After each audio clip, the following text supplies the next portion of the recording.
Hello, c'est Sarah sur Westrack. On se retrouve avec Elsa qui portera aujourd'hui la voix de l'association Intersolidaire. On aura également une autre Elsa qui a bénéficié du dispositif et qui nous en parlera juste après. Elsa qui vient nous présenter le dispositif Jeunes Coaching et Mobilité. Bonjour Elsa.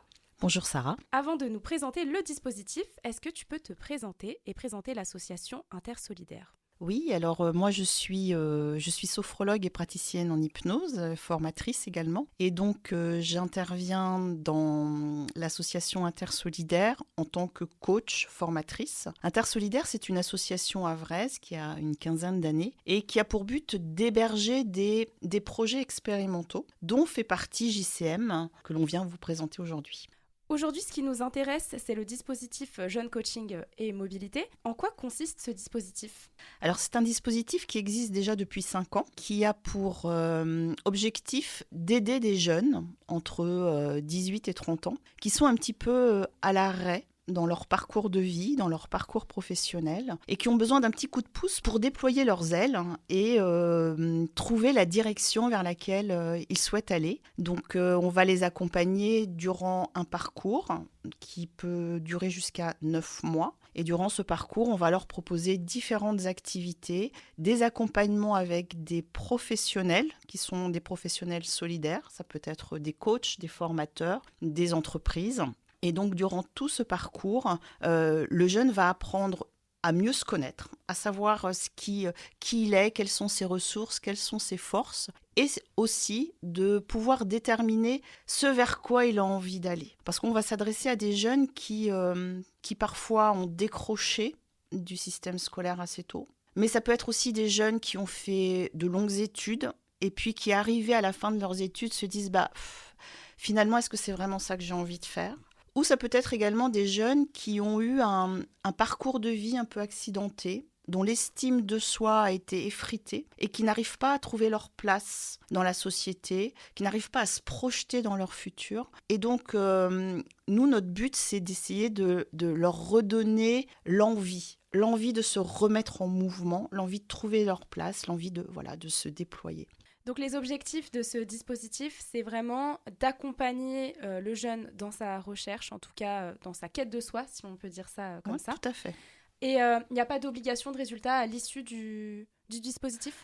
Non, le jeune, il va vraiment y aller à son rythme. Donc, il peut, sur 9 mois, il va avoir des expériences, il va pouvoir faire des stages, il va bénéficier de différentes activités. Donc, par exemple, il va surtout, et ça c'est vraiment la pierre angulaire de cet accompagnement, c'est qu'il va bénéficier de coaching individuel avec un coach professionnel qui va l'accompagner, qui va s'adapter à lui. Donc, il peut y avoir durant le dispositif à peu près 10 rendez-vous. Le jeune va également bénéficier d'un coaching collectif. Donc là, on va vraiment s'appuyer sur ce que nous, on appelle l'intelligence collective. Et donc, d'apprendre à mieux se connaître dans un environnement avec d'autres personnes, de savoir interagir, de savoir communiquer. Il va aussi bénéficier de formations. En particulier une formation très intéressante, Elsa pourra nous en parler, elle a beaucoup aimé, sur l'énéagramme, qui est un outil qui permet de connaître un peu mieux sa personnalité, la personnalité des autres personnes, quels sont nos besoins par rapport à cette personnalité. Et puis ensuite, il va y avoir d'autres activités qui vont faire référence aux mots mobilité qu'il y a dans JCM, qui est vraiment cette idée de se remettre dans le mouvement. Donc cette mobilité, elle va pouvoir se formaliser au travers de stages. Elle va aussi pouvoir se matérialiser sur le territoire par le fait que le jeune, il va pouvoir découvrir différents endroits sur le Havre. Donc, par exemple, on va travailler à la bibliothèque universitaire. On peut aller dans des salles qui nous sont mises à disposition par nos partenaires, dans des entreprises. On peut aussi faire des fois des activités à la plage, à l'extérieur, en forêt. Donc, dans des lieux culturels. Donc d'amener un peu le jeune à mieux connaître aussi cette ville, aller dans des endroits où il ne serait pas allé, et puis ensuite de faire des stages, donc un stage sur le Havre, mais auprès de nos partenaires, mais aussi, et ça on y tient, de pouvoir lui donner l'envie, l'élan d'aller faire des stages en dehors du Havre. Parce que parmi ces jeunes, eh bien, il y a des jeunes qui ne sont jamais sortis du Havre, qui n'ont jamais pris le train tout seuls. Et donc ça, en termes d'estime de soi, c'est vraiment très formateur de pouvoir se dire « Ah ouais, bah ça, j'ai réussi à le faire ». Donc ça fait aussi partie de cet aspect de mobilité. Et puis dans la mobilité, il y a aussi le fait de se confronter au monde professionnel, puisque nous sommes accompagnés aussi par des entreprises. Et donc là, il va y avoir relecture de CV, il va y avoir simulation d'entretien, etc. Donc c'est vraiment un parcours très riche avec différents intervenants. Nous sommes tous des coachs ou des formateurs solidaires. Et puis aussi, ce que je tenais à dire, c'est que tous ces jeunes sont très différents les uns des autres. Pour nous, la mixité est très importante. Voilà, notre seul critère, j'ai envie de dire, c'est vraiment d'avoir entre 18 et 30 ans. Mais voilà, on veut une mixité sociale, on veut qu'il y ait des garçons, des filles. Déjà sur l'âge, entre 18 et 30 ans, ça peut être aussi des mentalités un petit peu différentes. Et cette mixité va vraiment être source d'inspiration pour chacun. L'objectif, c'est d'autonomiser, de professionnaliser les jeunes que vous accompagnez. Comme tu nous le disais, le dispositif, il s'adresse à des personnes entre 18 et 30 ans, donc c'est quand même assez large. Quelque chose de très intéressant aussi avec ce dispositif, et pour prouver cette motivation chez le jeune, c'est de donner de son temps à d'autres associations. C'est en tout cas ce que tu as envie de faire. Est-ce que tu peux nous en parler un petit peu ? En fait, ce dispositif est gratuit pour les jeunes. Cependant, nous pensons que la gratuité totale a ses limites. Il est important que le jeune se sente acteur également dans ce dispositif. Pour cela, il puisse contribuer.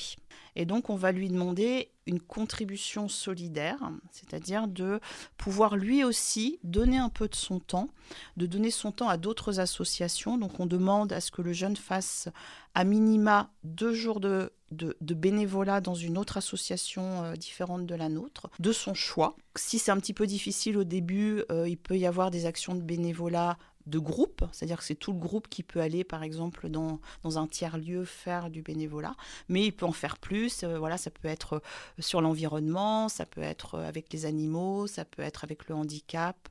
Voilà, c'est vraiment là où il va se sentir utile. Et je pense que dans ce parcours, dans cette construction, notamment sur l'estime de soi, de se sentir utile, de sentir aussi qu'on peut apporter quelque chose, faire sa part, c'est vraiment très, très formateur.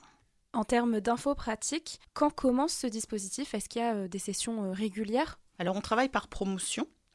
Donc là, on va lancer la nouvelle promotion 2024-2025. Nous venons d'ouvrir les inscriptions. Elles vont durer jusqu'à peu près fin novembre. Et donc, à partir de fin novembre, on va commencer à réunir les jeunes pour leur présenter vraiment le dispositif, valider les inscriptions.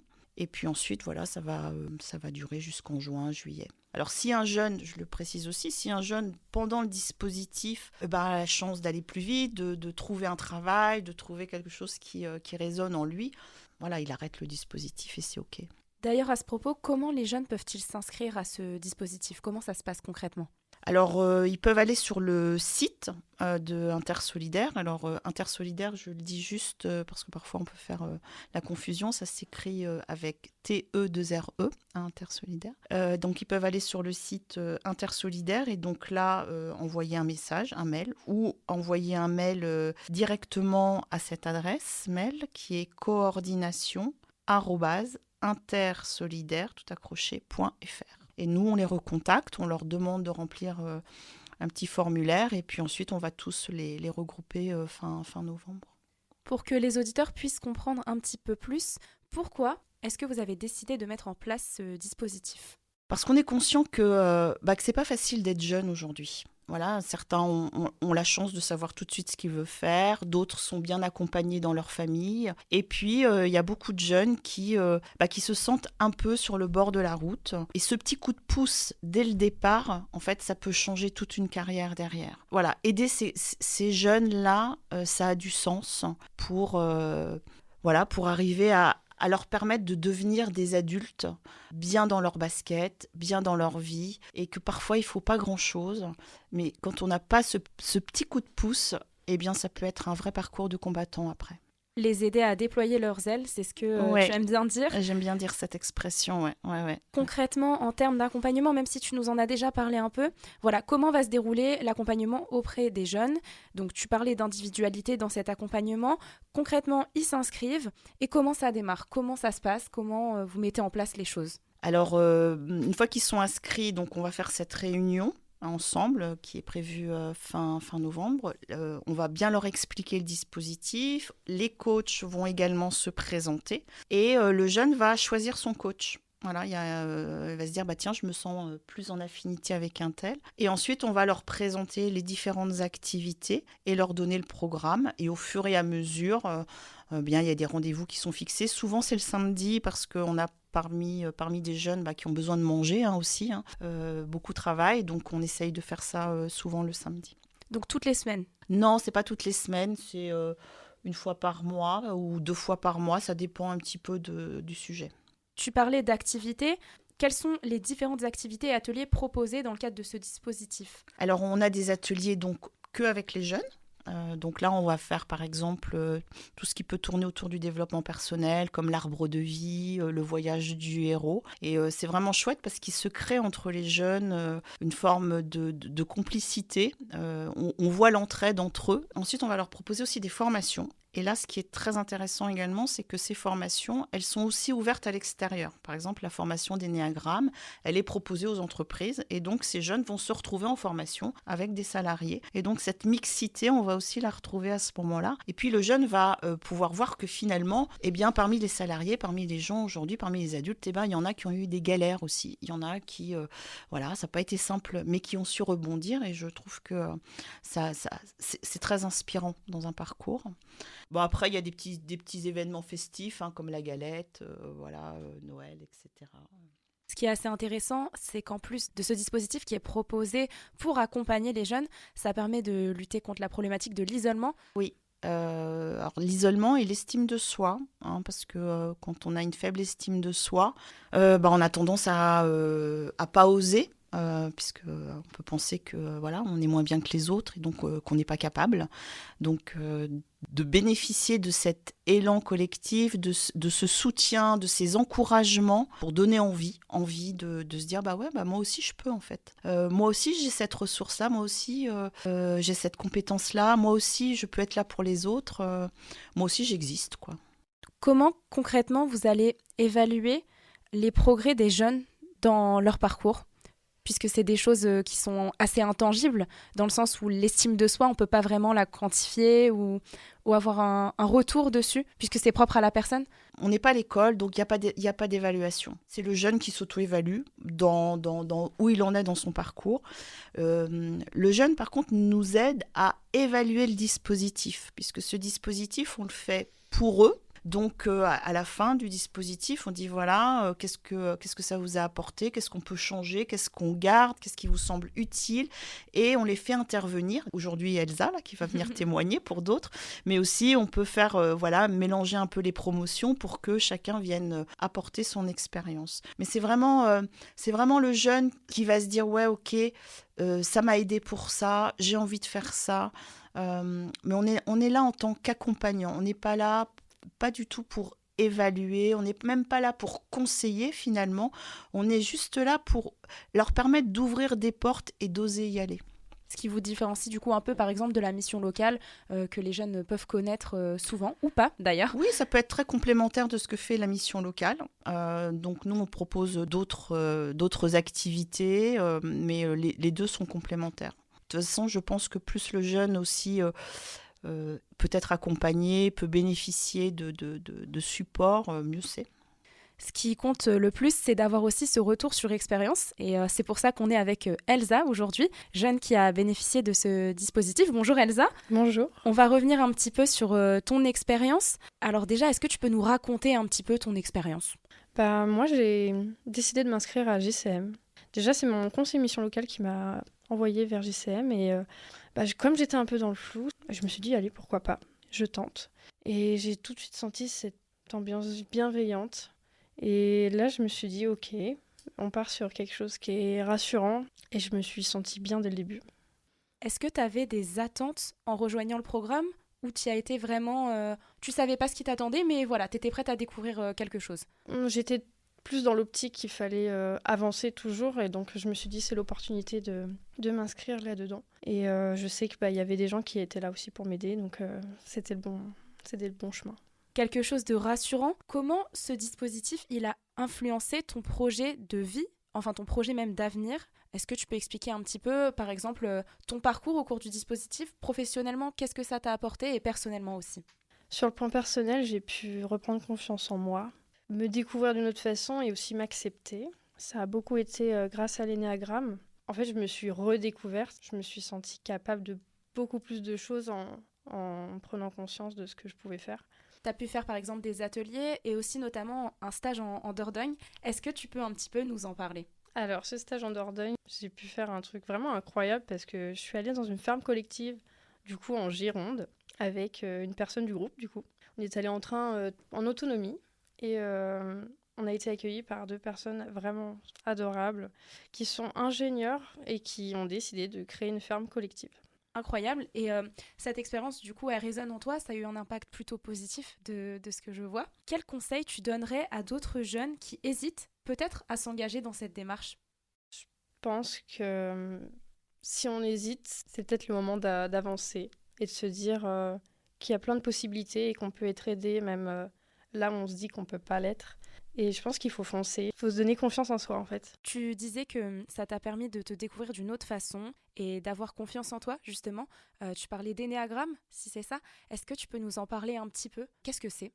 Oui, alors l'énéagramme, c'est un outil qu'on peut utiliser en coaching qui permet de mieux se connaître, de mieux connaître les personnalités que l'on peut rencontrer dans différents êtres humains. En se connectant à cette personnalité, on comprend quels sont nos besoins, pourquoi on se sent mieux dans telle ou telle situation, et on comprend mieux les autres également pour mieux communiquer, mieux interagir. Donc c'est vraiment un travail d'introspection, effectivement, comme le disait Elsa, de mieux se connaître. Et je crois que nous sommes nombreux à pas savoir identifier toutes les facettes qui sont en nous et pourquoi on agit et on interagit comme ça. Et quand on sait qu'on a ce besoin-là qui nous amène à être comme ça, eh ben ça nous permet d'avancer. Un objectif, ou le mot même de cette interview, c'est avancer, déployer ses ailes. Est-ce qu'il y a quelque chose que vous aimeriez ajouter et qui vous semble important de dire qu'on n'a pas forcément abordé? Je pense qu'il faut oser. Faut pas avoir peur des choses parce qu'on risque rien au final. C'est vraiment une chance et une opportunité à prendre, quoi. Oui, moi j'aime beaucoup aussi ce mot « oser ». Il y a beaucoup de bienveillance dans ce dispositif, donc ça aussi c'est un mot qui est important. Le mot « mouvement », voilà, se remettre en mouvement, je crois que quand on est en mouvement, on est en vie. Et notre but, c'est leur donner envie d'être en vie. Voilà.